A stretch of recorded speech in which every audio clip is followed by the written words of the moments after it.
The blood on Ethan Keller's hands came from the wolf he had just dragged away from his makeshift camp. Not from any man he had killed, though plenty in Quartz Hill, California whispered. He was capable of both mercy and murder in equal measure. It was spring of 1874, and the desert town sat like a collection of sun-bleached bones against the Mojave landscape, where men came to disappear, and women came because they had nowhere else to go. Ethan had arrived 3 years prior with nothing but 2 dogs, a rifle, and a determination to be left alone that radiated from him like heat from the sand. He had built his place on the outskirts, far enough that the respectable folk did not have to acknowledge his existence, close enough that they could find him when they needed someone willing to do what others would not. The 2 dogs, a massive black and tan shepherd mix he called Bear, and a lean cattle dog with one blue eye named Flint, sat watching him as he washed the wolf blood from his hands in a bucket of precious water. The sun was setting, painting the sky the color of a fresh wound, and his stomach growled with a hunger he had been ignoring since dawn. But the dogs had not eaten since yesterday, and that mattered more. "Come on, boys," he said, his voice rough from disuse. He talked to the dogs more than he talked to people these days. They were better company and far more honest about their intentions. He walked to the small shed where he kept his supplies and pulled out the dried meat he had jerked himself, along with some beans he had cooked the day before. He divided it carefully between 2 wooden bowls and set them down. The dogs waited, trained and patient, until he gave the signal. Only then did they eat, their tails wagging with gratitude that made something in his chest ache. Ethan watched them eat and felt that familiar hollow satisfaction. They were fed. They were safe. That was what mattered. His own hunger was just noise, something he had learned to ignore during the war when there had been weeks of nothing but hardship and the taste of defeat. He could go another day. He had gone longer. The sound of hooves approaching made all 3 of them turn toward the darkening horizon. Ethan's hand went automatically to the revolver at his hip, a gesture so practiced it required no thought. Out here, visitors after dark usually meant trouble, and trouble usually meant someone was dead or dying or about to be one or the other. But the rider who emerged from the dusk was not what he expected. She sat astride a gray mare that looked as exhausted as its rider. And even in the failing light, he could see she was young, maybe 23 or 24, with dark hair that had come loose from its pins, and a dress that had once been fine but was now covered in dust and what looked like blood. She pulled the horse to a stop a respectful distance from his camp, her eyes taking in the dogs, the man, the isolated homestead with an intelligence that made Ethan reassess his initial impression. This was not some lost socialite who had wandered off from a church social. "I am looking for Ethan Keller," she said, her voice steady despite the exhaustion that lined her face. "They told me in town he was the only one who might help." "Depends on what you need help with," Ethan replied, not confirming or denying his identity. "And who you are." "My name is Sarah Northwood," she said, swinging down from the saddle with movements that suggested she was more comfortable on horseback than most women he had met. "My brother was murdered 2 days ago outside of town. The sheriff says it was Apache raiders, but I know that is a lie because I saw the men who did it, and they were as white as you or me." Ethan studied her for a long moment. The dogs had finished eating and were watching the newcomer with interest but no aggression. That told him something. They had good instincts about people. Sheriff Billings is not inclined to investigate murders that might upset the local power structure, Ethan said carefully. "If you saw white men, then your brother probably got sideways with someone who has money or influence or both." "Thomas Grayson," Sarah said, and the name hung in the air between them like a curse. My brother owed him money from a poker game. He was going to pay it back, but Grayson did not want to wait. He wanted to make an example. Thomas Grayson owned half the mining operations around Quartz Hill and had his fingers in every profitable enterprise from the saloons to the water rights. He was the kind of man who smiled when he ruined you and slept soundly afterward. Ethan had managed to avoid crossing paths with him directly, but he knew the type well enough. "You are asking me to go up against a man who has 20 hired guns and the sheriff in his pocket," Ethan said. "That is a good way to end up dead." "I am not asking you to kill him," Sarah said, though her eyes suggested she would not object if that was the outcome. "I am asking you to help me find proof. Something solid enough that I can take it to the territorial marshal, something that will force them to act." "And what makes you think I would risk my neck for you?" Sarah reached into her saddlebag and pulled out a leather pouch. She tossed it to him, and he caught it reflexively. The weight and the clink told him it was coins before he opened it. "That is everything I have," she said. $50 in gold. It is not much, but it is all I can offer besides my word that what happened to my brother was murder, plain and simple. And if men like Grayson can kill without consequence, then this whole territory is lost. Ethan looked at the pouch in his hand, then at the woman standing before him with her chin raised and her shoulders squared despite the fact that she looked ready to collapse. $50 was more than he usually saw in 6 months. It would buy supplies, ammunition, maybe even some repairs to his cabin that he had been putting off. But that was not what made him nod slowly and say, "You look like you have not eaten in a while. There is some coffee and beans inside. Get yourself fed, and we will talk about what you saw." Sarah blinked, clearly surprised. "I can pay you for the meal." "You already paid me," Ethan said, tucking the pouch into his belt. "Consider this part of the service." He moved toward the cabin, and after a moment she followed, leading her exhausted horse. Ethan took the reins from her. "I will see to your mare. Go inside. The coffee pot should still be warm." The cabin was small and sparse, containing a table, 2 chairs, a bed in the corner, and a stove that served for both heat and cooking.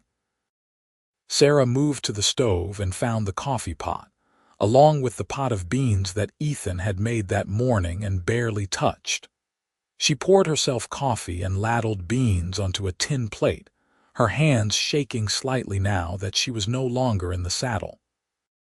Ethan came back inside after settling her horse in the small stable next to his own mount. The dogs followed him, and Sarah tensed slightly, but they simply lay down near the door, watchful but calm. "They won't bother you," Ethan said, moving to the stove. He poured himself coffee, but did not take any food, instead sitting down across from her at the table. Sarah ate quickly, the manners of a lady warring with the hunger of someone who had not had a proper meal in days. She finished half the plate before she noticed that Ethan was just sitting there, watching her with those pale gray eyes that seemed to miss nothing. "You are not eating," she said. "I ate earlier," Ethan lied, the words coming easily because he had said them so many times before. Sarah set down her fork and fixed him with a look that reminded him uncomfortably of his mother, back before the war had taken everything. "No, you did not. I can see your supplies from here, and there is barely enough to feed those dogs, let alone yourself. The dogs need to eat more than I do. They work harder." "That is foolish," Sarah said bluntly. "You will not be any good to me or anyone else if you collapse from hunger." She stood up and went back to the stove, ladling more beans onto the plate she had been eating from. She set it down in front of him, then refilled her own plate and sat back down. "Eat with me," she said, and it was not a request. Ethan stared at the plate, then at her. Something in her expression brooked no argument. It was strange, being cared for by a stranger, being noticed in a way that had nothing to do with what he could do or how dangerous he might be.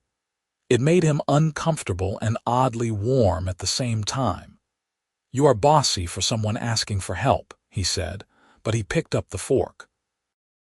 "My mother always said I had too much backbone for my own good," Sarah replied. "My brother used to say the same thing, though he appreciated it when it kept him from doing something stupid." The mention of her brother brought shadows back to her eyes, and Ethan felt an unexpected surge of anger on her behalf. He had seen enough senseless death during the war to last several lifetimes, and he had come west to escape it. But it seemed death followed wherever men went, dressed up in different clothes but wearing the same ugly face. They ate together in silence, the only sounds the scrape of forks on tin and the occasional shift of the dogs by the door. It was the first time in months that Ethan had shared a meal with another person, and he had forgotten how different food tasted when eaten in company. Better, somehow. More real. When they finished, Sarah helped him clean the plates without being asked, and then they sat back down at the table. The exhaustion was clear on her face now, but her eyes were still sharp.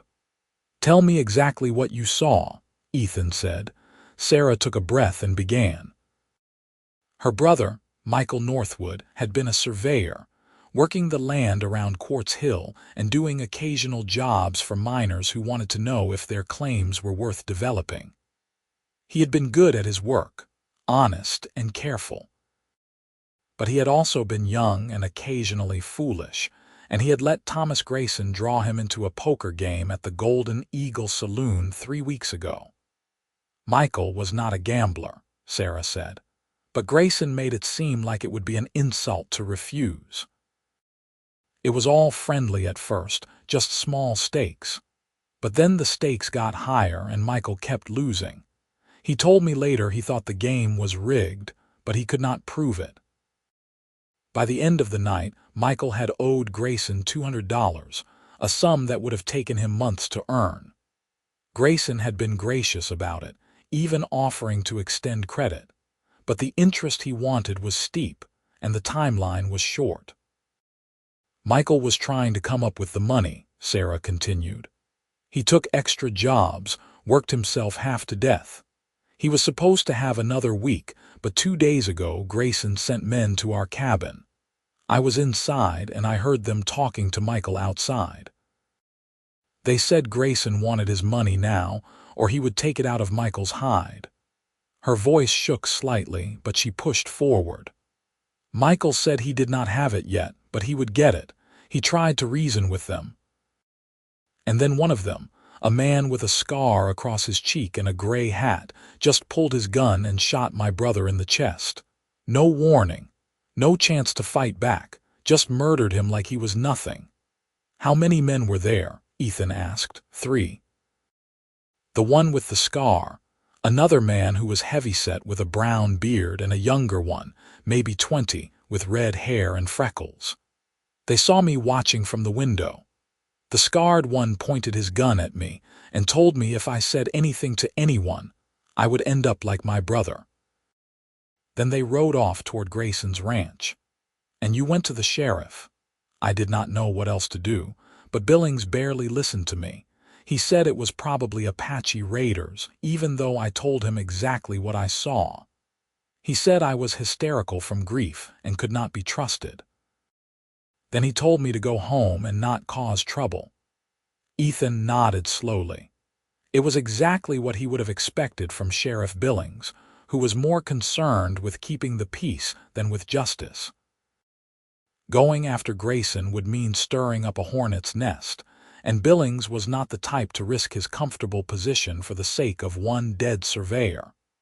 "So you came looking for me," Ethan said. "Everyone in town is too afraid of Grayson to help, but I heard stories about you. They say you are a hard man but a fair one. They say you do not scare easy, and they say you have nothing to lose, which makes you dangerous in a way that frightens men like Grayson." "They say a lot of things," Ethan replied. "Most of them are not true." But some of them are, Sarah pressed. Please, I cannot let my brother's murder go unanswered. If I do, then his life meant nothing, and I cannot accept that. Ethan studied her for a long moment. There was steel in her, the kind that did not bend easily. She reminded him of the women he had known back in Tennessee before the war, the ones who held farms together while their men went off to fight and die. The ones who buried their dead and kept going because there was no other choice. I will help you, he said finally, but we do this smart. Grayson has money and men, but he also has enemies. People he has stepped on to get where he is. We find those people, we find leverage, and we use it to make him vulnerable. Then we get your proof. Relief washed over Sarah's face, so profound that for a moment she looked like she might cry. But she blinked it back and extended her hand across the table. Thank you. Ethan shook her hand, noting the calluses on her palm. She was not a stranger to hard work, this one. You can sleep in the bed tonight, he said, releasing her hand. I will take the floor. I cannot take your bed, Sarah protested. You are exhausted, and you are my client now. You sleep in the bed. I have slept on harder ground than this floor, and so have the dogs. We will manage. Sarah looked like she wanted to argue, but exhaustion was winning.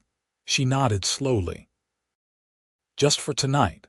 Tomorrow we figure out how to take down Thomas Grayson. Tomorrow, Ethan agreed. He gave her a blanket and some privacy to change into the spare shirt he offered, then settled himself on the floor near the door with the dogs. Bear rested his heavy head on Ethan's chest, and Flint curled against his side. From the bed, he could hear Sarah's breathing slow and deepen as sleep claimed her. Ethan stared at the dark ceiling and wondered what he had gotten himself into. He had spent 3 years trying to avoid exactly this kind of trouble. And now here he was, planning to go up against one of the most powerful men in the territory, because a woman with sad eyes and a spine of iron had asked him to. But as he lay there with his dogs keeping him warm and the sound of another person breathing in the darkness, he realized he did not regret it. For the first time in a long time, he felt like he was doing something that mattered. Something that would have made the man he used to be, before the war and the loss and the long years of just surviving, proud. Morning came too early, as it always did in the desert. Ethan woke to find Sarah already up, standing at the stove and making coffee. She had braided her hair and washed her face, and in the early light, he could see that she was actually quite pretty in a practical sort of way. Not the delicate beauty that men wrote poems about, but the kind of beauty that came from strength and competence. I hope you do not mind, she said, gesturing to the coffee. I thought I would make myself useful. Coffee is never something to apologize for, Ethan replied, standing and stretching. His back protested the night on the floor, but he ignored it. He had dealt with worse. The dogs were already awake, sitting by their empty bowls and watching him with hopeful eyes. Ethan moved to the shed and pulled out the last of the dried meat and some leftover cornbread. He divided it between the 2 bowls and set them down, giving the signal for the dogs to eat. Sarah watched this ritual with interest. You really do feed them before yourself. They depend on me, Ethan said simply. I am responsible for them. And who is responsible for you? The question caught him off guard. He turned to look at her, and she was watching him with that same assessing look from the night before. I am responsible for myself. That is a lonely way to live. It is the way I have chosen. Sarah poured 2 cups of coffee and brought them to the table, along with the last of the cornbread. She set one in front of him and kept the other for herself. Eat, she said, and again it was not a request. Ethan felt a flicker of irritation, but also something else. Something that might have been amusement if he remembered how to feel such things. You know I am supposed to be helping you, not the other way around. Help goes both ways, Sarah said, breaking the cornbread in half and giving him the larger piece. "Besides, you will not be much good to me if you are too weak from hunger to think straight." They ate together again, this simple breakfast tasting better than it had any right to. When they finished, Ethan laid out his plan. "Grayson has a ranch about 10 miles east of here. That is where his men would have gone after they killed your brother. If we can get close enough, we might be able to find witnesses or evidence that ties him to the murder." "He will have guards," Sarah pointed out. "He will. But he also has about 50 men working his land, and not all of them are loyal out of love. Some of them are just looking for work and a paycheck. Those are the ones we need to find. Someone who saw something or heard something that they would be willing to talk about for the right price." "I do not have much more money," Sarah said. "Money is not the only currency. Sometimes all people need is the promise that someone is finally willing to stand up to a bully. That can be more valuable than gold." They spent the morning preparing. Ethan checked his weapons, cleaned his rifle, and made sure he had enough ammunition. Sarah insisted on coming with him, and though he initially protested, she made it clear she was not going to sit around waiting. She knew how to ride and how to shoot, having grown up in the territory, and she was done being treated like some fragile thing that needed protecting. "Fair enough," Ethan said. "But you follow my lead out there. If I tell you to run, you run. If I tell you to hide, you hide." "Understood." "Understood," Sarah agreed. They set out around midday, riding east toward Grayson's ranch. The land was harsh and beautiful in equal measure, all scrub brush and red rock formations under a sky so blue it hurt to look at. The dogs ran alongside, ranging ahead and then circling back, their joy in the movement infectious. As they rode, they talked.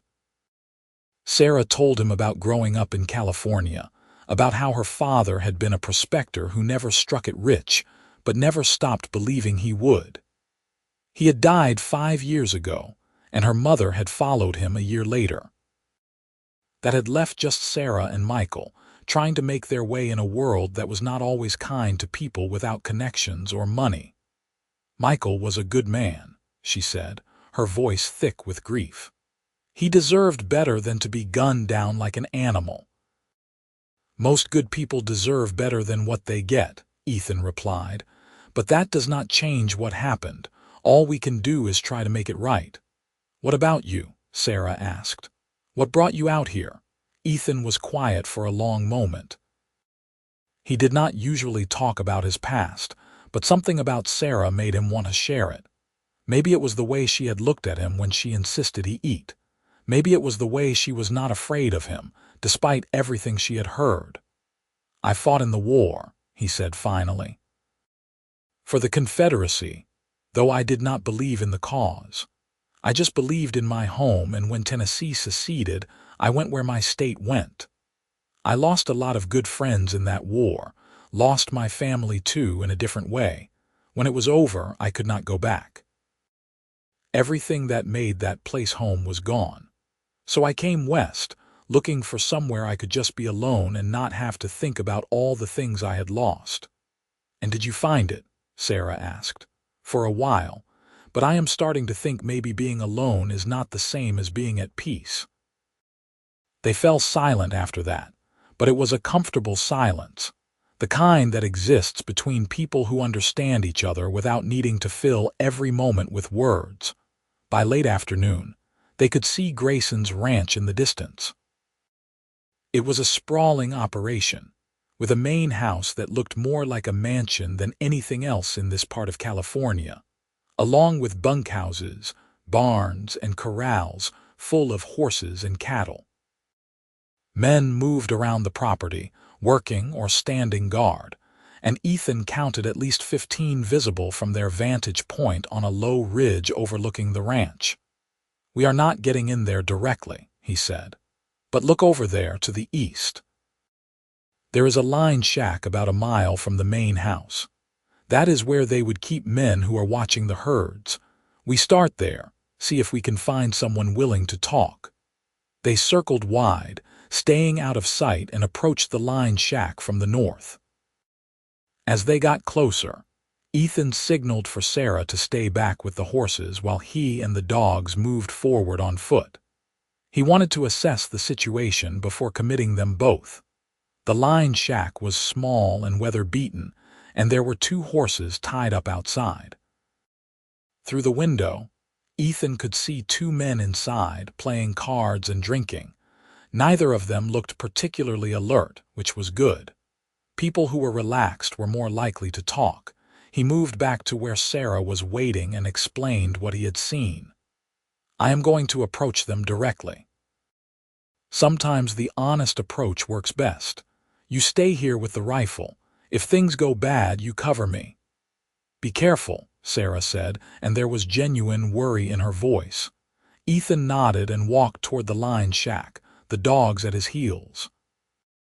He knocked on the door, and the conversation inside stopped abruptly. A moment later, the door opened, and a man with a suspicious expression looked out at him. "Who are you?" the man demanded. "Name is Ethan Keller. I am looking for information about a murder that happened 2 days ago." "A surveyor named Michael Northwood. I am hoping you might have heard something about it." The man's expression changed, becoming guarded. "I do not know anything about that." "You sure?" "Because I am willing to pay for good information, and I am also willing to make sure that anyone who helps me does not have to worry about retribution from Thomas Grayson." The second man appeared behind the first, younger and looking nervous. "We do not want any trouble, mister." "Neither do I," Ethan said. "I just want the truth."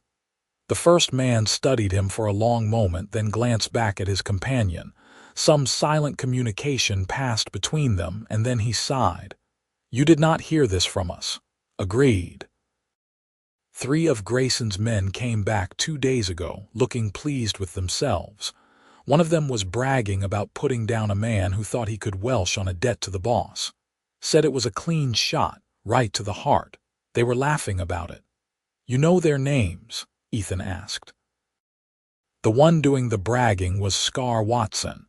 He rides with Pete Mason and a kid named Red Jimmy. They are Grayson's enforcers, the ones he sends when he wants to send a message. "Where can I find them?" "They stay in the bunkhouse closest to the main house." "But you are not going to get to them without getting past about a dozen other men who are loyal to Grayson. And even if you did, it is your word against theirs, and Grayson owns the law in this county." "I appreciate the information," Ethan said. He pulled out a few coins and handed them over. "You might want to think about finding work somewhere else. This is going to get ugly before it gets better." "We have been thinking that for a while now," the first man admitted. "Grayson is not the kind of boss who inspires loyalty. He inspires fear, and that is not the same thing." Ethan returned to Sarah and relayed what he had learned. Her face was grim. "So we know who killed Michael, but we still do not have proof that will stand up." "Not yet," Ethan agreed. "But we know where they are, and we know they have been talking about it." Men who brag about murder tend to be sloppy in other ways. We just need to find the right pressure point. They rode back toward Quartz Hill as the sun began to set, both of them lost in thought. When they reached Ethan's cabin, Sarah helped him tend to the horses and the dogs, working with the easy competence of someone who had done such tasks her whole life. Inside, she made dinner while Ethan cleaned his guns. The domestic normalcy of it strange and yet oddly comforting. They ate together again, and once more, Sarah made sure that Ethan took his share before she took her own. "You do not have to mother me," Ethan said, though there was no heat in his words. "Someone has to," Sarah replied. "You certainly are not taking care of yourself." "I have managed fine so far." "Managing and thriving are 2 different things," Sarah said. She set down her fork and looked at him seriously. "You are a good man, Ethan Keller, better than you give yourself credit for." but you are so busy making sure everyone and everything else is taken care of that you forget to take care of yourself. That is admirable, but it is also foolish." "Why do you care?" Ethan asked, genuinely curious. Sarah was quiet for a moment, considering her answer. "Because I have spent the last 2 days surrounded by people who only care about themselves. People who would not lift a finger to help me, even though they knew what happened to my brother was wrong. And then I met you, and you are so determined to take care of those dogs and to help me that you are willing to risk your life, and you do not even ask for anything in return. That is rare. That is worth caring about." Something warm and unfamiliar spread through Ethan's chest. He had not realized how much he had needed to hear something like that, to be seen as more than just a dangerous man who lived on the edge of town. Sarah saw him, really saw him, and she did not look away. "Thank you," he said quietly. They finished dinner in a silence that felt charged with something new, something neither of them was quite ready to name.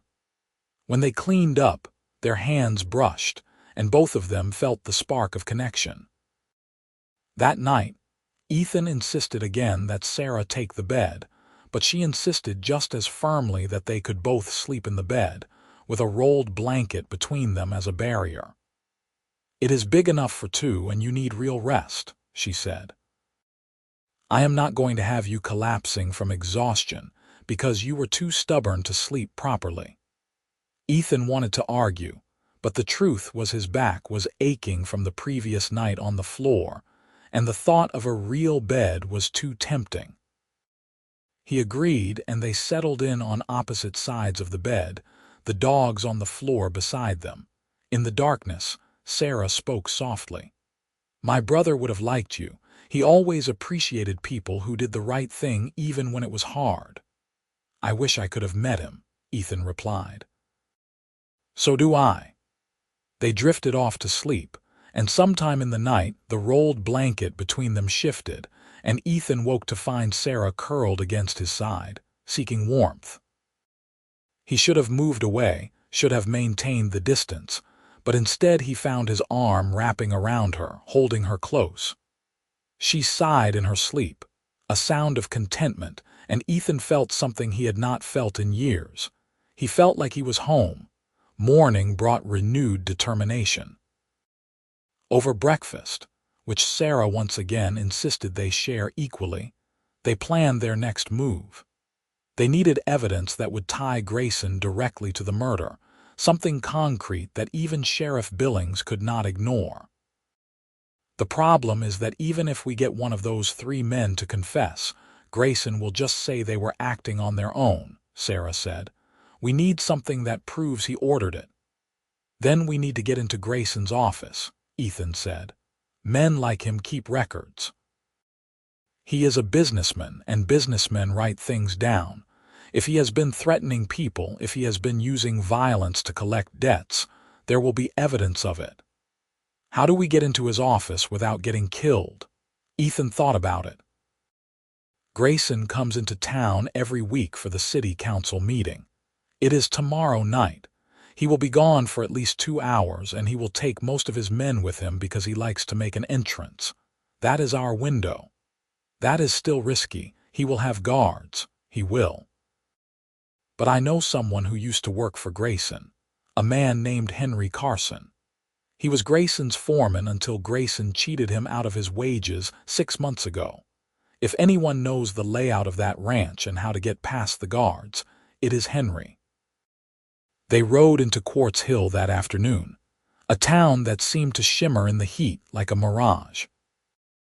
The main street was lined with buildings in various states of repair, from the relatively prosperous-looking general store to the ramshackle saloons where miners and drifters drank away their earnings. Ethan found Henry Carson at a boarding house on the south end of town, a man in his 50s with gray hair and the kind of tired eyes that came from too many disappointments. When Ethan explained what they needed, Henry's expression hardened. "I have been waiting for someone to take Grayson down a peg," Henry said. That man is a cancer on this town. I will help you, but I want to be there when you bring him to justice." "You will be," Ethan promised. Henry laid out the details of the ranch. There would be 2 guards on the main house during the council meeting, one at the front and one at the back. Grayson's office was on the 2nd floor, and the safe where he kept his important papers was behind a painting of a horse on the east wall. "The safe is not complicated," Henry said. "Grayson is arrogant. He thinks nobody would dare try to rob him. The combination is his daughter's birthday, April 15th, 4:15. Armed with this information, Ethan and Sarah prepared for the next night. They purchased dark clothing that would help them blend into the shadows, and Ethan made sure his weapons were ready. Sarah practiced her shooting at Ethan's cabin, and he was impressed by her accuracy. "My father taught me," she explained. "He said every person should know how to defend themselves." "Your father was a wise man." The night of the council meeting arrived, and they rode to Grayson's ranch under cover of darkness. Henry came with them, along with 2 other men who had grievances against Grayson and wanted to see him brought down. The dogs stayed behind at the cabin, a decision that pained Ethan but was necessary. He could not risk them getting hurt. They approached the ranch from the east, moving slowly and carefully. As Henry had predicted, the place was less guarded than usual. They could see lights from the main house, and through the windows they spotted the 2 guards, both looking bored. "We need to get them away from the house without raising an alarm," Ethan whispered. Henry nodded. "I will handle it. I used to work here. If I approach them like I am looking for work, they will come out to talk to me. Give me 5 minutes." Henry walked toward the front of the house while the rest of them circled to the back. They heard voices, Henry's familiar tone greeting the guards. The men relaxed, recognizing him, and came down off the porch to talk. That was when Ethan and Sarah moved. They slipped through the back door, which was unlocked, and made their way up the stairs to the 2nd floor. Grayson's office was exactly where Henry had said it would be, a large room with a heavy desk and walls lined with bookshelves. Behind the painting of the horse, they found the safe. Ethan worked the combination, his fingers steady despite the adrenaline coursing through him. 4:15. The safe clicked open. Inside were papers, lots of them. Ledgers showing payments to men for jobs that were clearly illegal. Letters from Grayson to various people, threatening them if they did not pay their debts or sell their land. And there, near the bottom, a piece of paper with Michael Northwood's name on it. Sarah grabbed it, her hands shaking. It was a promissory note for $200 with a notation in Grayson's handwriting that said, "Dealt with permanently. Good riddance to deadbeats." "This is it," Sarah breathed. "This proves he ordered the murder." They gathered as many incriminating documents as they could carry and stuffed them into a leather satchel Sarah had brought. Then they heard voices downstairs. The guards were coming back. "We need to go," Ethan said urgently. They moved quickly but quietly back down the stairs. The guards were in the front hall, their backs turned. Ethan and Sarah slipped out the back door and ran for the horses. Henry and the other men were already mounted, waiting. They rode hard away from the ranch, not slowing until they were miles away and certain they were not being followed. Only then did they stop to catch their breath. "Did you get it?" Henry asked. Sarah held up the satchel. "We got enough to hang him." They returned to Quartz Hill and went directly to the boarding house where the territorial marshal, a man named James Whitaker, was staying. He was in town for routine inspections, and his timing could not have been more perfect. Marshal Whitaker was a stern man with a reputation for integrity. When they showed him the documents, his expression grew darker with each page he read. "This is enough for an arrest warrant," he said. "More than enough. I will have Grayson in custody by morning." "What about Sheriff Billings?" Sarah asked. Sheriff Billings will step aside or face charges himself for obstructing justice, Whitaker said coldly. This territory needs lawmen who serve the law, not men who serve the highest bidder. True to his word, Marshal Whitaker moved quickly. By dawn, he had arrested Thomas Grayson at his ranch, along with Scar Watson, Pete Mason, and Red Jimmy. The evidence was overwhelming, and when faced with the prospect of hanging, Scar Watson confessed to everything, including the murder of Michael Northwood on Grayson's orders. The trial was swift, by frontier standards. Grayson was convicted of conspiracy to commit murder and sentenced to 20 years in territorial prison. His 3 enforcers were convicted of murder and sentenced to hang. Sheriff Billings was removed from office and left town in disgrace. Justice, imperfect and delayed as it was, had been served. Sarah stood beside Ethan as the sentences were read, tears streaming down her face. "Michael can rest now," she said. "He has been avenged."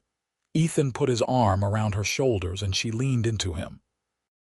They had grown closer over the past weeks, spending nearly every moment together as they built the case against Grayson. What had started as a business arrangement had become something much deeper. After the trial, Sarah went back to Ethan's cabin with him.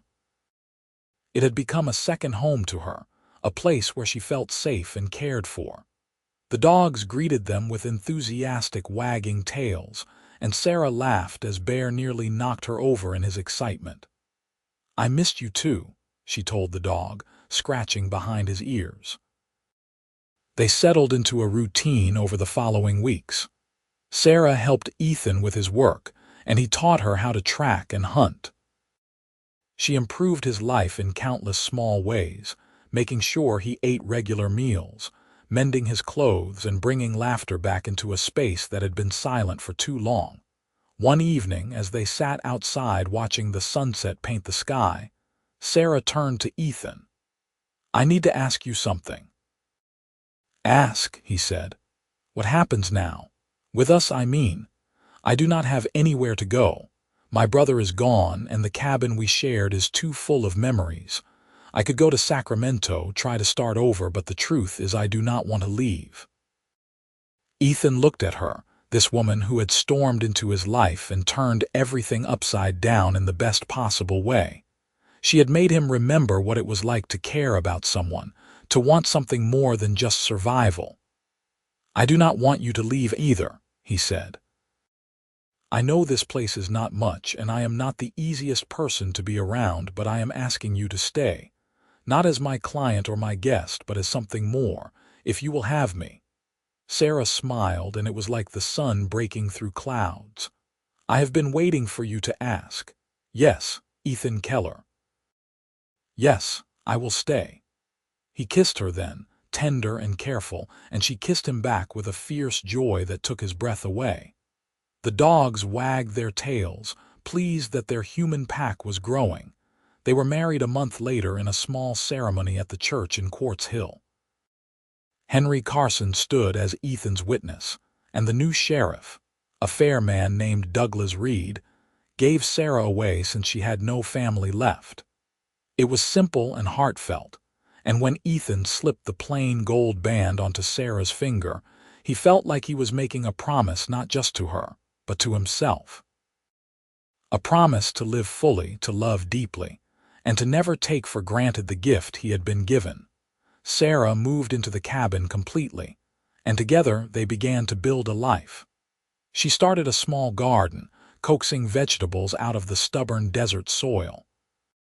Ethan expanded the cabin, adding a room for the future he now dared to hope for. They worked side by side during the day and fell asleep in each other's arms at night, the dogs keeping watch at the foot of their bed. Sarah never stopped making sure that Ethan ate properly. Every meal, she portioned out food for him first, before taking her own. "You fed your dogs before yourself for so long," she told him. "Now I am making sure you eat right alongside them because you matter just as much as they do. You matter to me." It became their ritual, the way Sarah made sure he was cared for, and the way Ethan made sure she knew she was loved. He brought her wildflowers from the desert, rare blooms that lasted only a day but made her smile. She sang while she worked, filling the cabin with music that chased away the ghosts of his loneliness. One morning, about a year after they married, Sarah woke feeling ill. She tried to hide it from Ethan, but he noticed everything about her now. He made her tea and sat with her until the nausea passed. "I think I should see the doctor," Sarah said, looking both nervous and excited. Dr. Patterson confirmed what they both suspected. Sarah was pregnant, due in the spring. Ethan felt a joy so profound it almost frightened him. He had never imagined he would have a family, not after losing everything in the war. But here it was, this impossible gift. He became even more protective, though Sarah laughed at his hovering. "I am not made of glass," she told him. "Women have been having babies since the dawn of time." "Not my wife," Ethan replied stubbornly. "Not carrying my child." She kissed him to stop his worrying, and it worked, at least for a little while. The pregnancy progressed without complication. Sarah remained strong and healthy, working right up until the last few weeks. Ethan made sure she ate well, returning the care she had shown him tenfold. The dogs seemed to understand something important was happening, becoming gentle and watchful around Sarah. In April of 1876, on a morning when the desert was in bloom with rare spring flowers, Sarah went into labor. Ethan fetched the midwife, a capable woman named Mrs. Chen who had delivered half the babies in Quartz Hill. Then he paced outside like a caged animal, the dogs sitting with him in solidarity. Hours later, he heard the sound he had been waiting for, a baby's cry, strong and healthy. "Mrs. Chen opened the door and smiled. "You have a son, Mr. Keller, a big, healthy boy. Your wife did wonderfully." Ethan rushed inside to find Sarah propped up in bed, exhausted but radiant, holding a tiny bundle wrapped in a blanket. She looked up at him with tears in her eyes. "Meet your son," she said. Ethan took the baby with shaking hands, marveling at how small and perfect he was. The child had a shock of dark hair and was looking up at his father with unfocused eyes that would eventually turn the same gray as Ethan's. "What should we name him?" Ethan asked. "I thought we could name him Michael," Sarah said softly, "after my brother, so his name lives on." "Michael Keller," Ethan said, testing it out. "It is a good name, a strong name." The baby yawned, a tiny sound that made both parents laugh through their tears. Fatherhood changed Ethan in ways he had not anticipated. He had thought he understood love, especially after marrying Sarah, but what he felt for his son was different. It was fierce and protective, a determination to give this child everything he had never had. Safety, stability, a father who was present and loving. He still fed the dogs first, that old habit too ingrained to break, but Sarah made sure that he sat down to eat with his family afterward. The four of them, 5 if you counted the dogs, became a unit. Ethan would hold Michael while Sarah prepared meals, talking to his son in a soft voice he had not known he possessed. The dogs were gentle with the baby, letting him pull their ears and grab their fur without complaint. As Michael grew, he became the center of their world. He took his first steps in the cabin, arms outstretched toward his father. He said his first word, which was dog, much to everyone's amusement. He learned to laugh, a sound that filled the desert homestead with joy. Ethan's work changed too.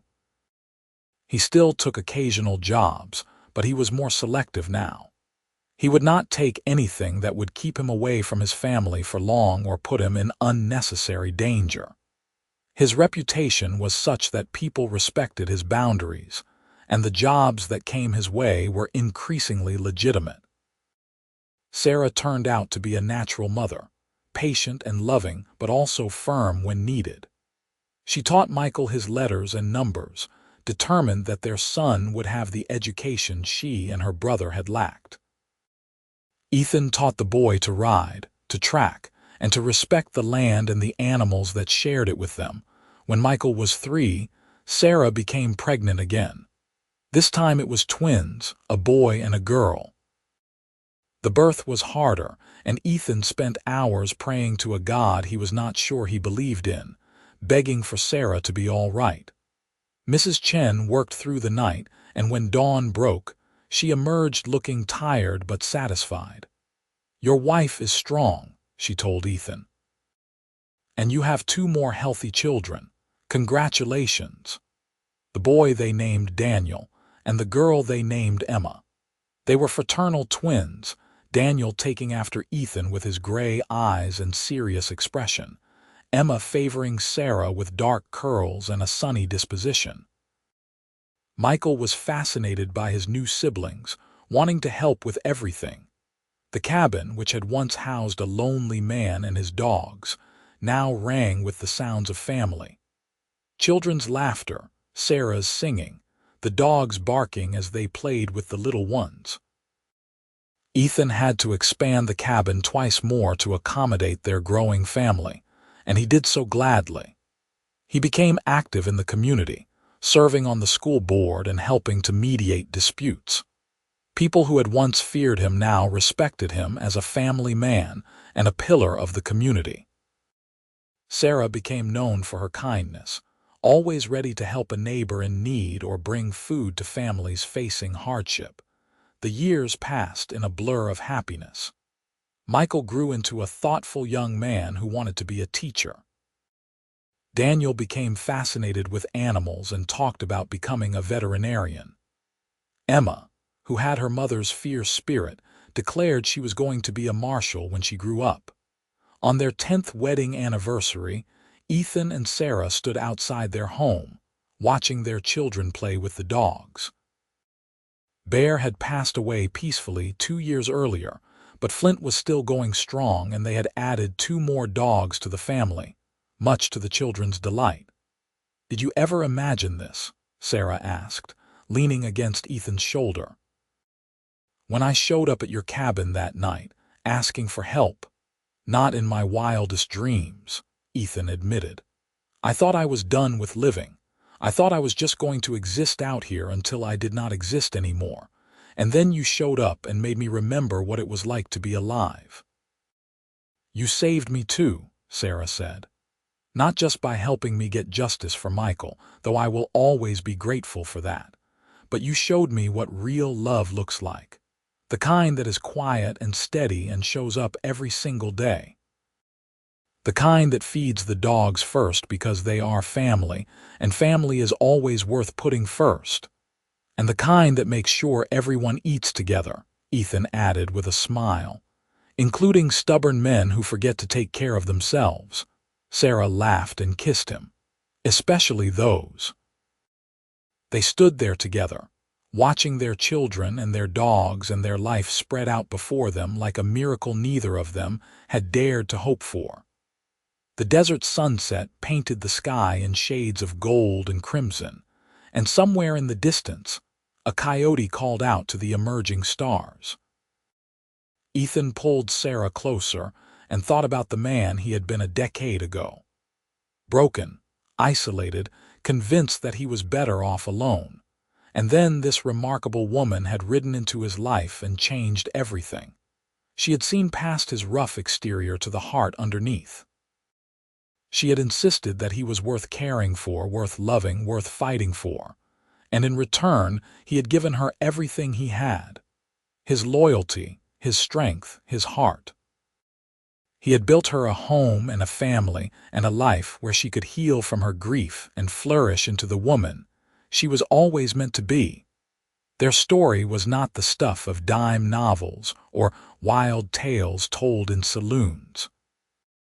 There had been no grand shootouts or dramatic rescues beyond that first mission to bring Grayson to justice. Instead, their story was quieter but no less profound. It was about 2 broken people finding each other and choosing, every single day, to build something beautiful together. It was about a man who had fed his dogs before he ever fed himself, and a woman who made sure he ate right alongside them. It was about learning that love was not just passion and romance, though they had that in abundance. Love was also the small daily acts of caring, the meals shared, the burdens carried together, the gentle insistence that you are worth taking care of, even when you have forgotten how to take care of yourself. Years later, when their grandchildren would ask about how Grandma and Grandpa met, Sarah would tell the story of a murdered brother and a quest for justice. She would talk about a lonely man on the edge of the desert who had taken a desperate woman's case when no one else would. But Ethan would always add the part about the dogs, about how Sarah had seen him feed Bear and Flint before taking anything for himself, and how she had looked at him and seen someone worth saving, someone worth loving. "Your grandmother," he would say, his voice still full of wonder even after all those years, "taught me that taking care of yourself is not selfish, that you can be strong for others and still let someone be strong for you. That is the greatest gift she ever gave me, besides her love and you wonderful children and grandchildren." And Sarah would squeeze his hand and smile because she knew the truth. The greatest gift had been mutual. They had saved each other in all the ways that mattered. The Wild West was a hard place, full of violence and hardship and loss. But it was also a place where two people could find each other against all odds and build a love that would last a lifetime. Where a man who had forgotten how to hope could be reminded. Where a woman who had lost everything could find something even better. Where feeding the dogs first could lead to a full table and a full heart and a life overflowing with blessings. Ethan and Sarah Keller lived out their days in Quartz Hill, California, beloved by their family and respected by their community. They grew old together, their love deepening with each passing year. When Ethan's hair turned silver and his step slowed, Sarah was there beside him, still making sure he took care of himself. When Sarah's hands became twisted with arthritis and she could no longer do all the work she once did, Ethan was there to help, repaying decades of care with patient devotion. They never regretted the path that had brought them together. Not the violence, not the hardship, not the struggle, because all of it had led them to each other, and that made everything worth it. On a warm evening in the spring of 1904, 30 years after that first meeting, Ethan and Sarah sat on the porch of their expanded homestead, watching the sunset. Their children were grown and successful, their grandchildren were running around the yard, and the latest generation of dogs was sleeping at their feet. "I love you," Ethan said, as he did every day. "I love you too," Sarah replied, as she always did, and in that simple exchange was everything. A lifetime of devotion, of partnership, of choosing each other again and again. A love story written not in grand gestures but in daily acts of kindness and care. The Wild West had been tamed, the frontier had moved on, but what they had built together remained. A legacy of love that would endure long after they were gone, passed down through generations who would tell the story of the man who fed his dogs first and the woman who made sure he ate right alongside them. It was a good story, a true story, a love story, and it was theirs.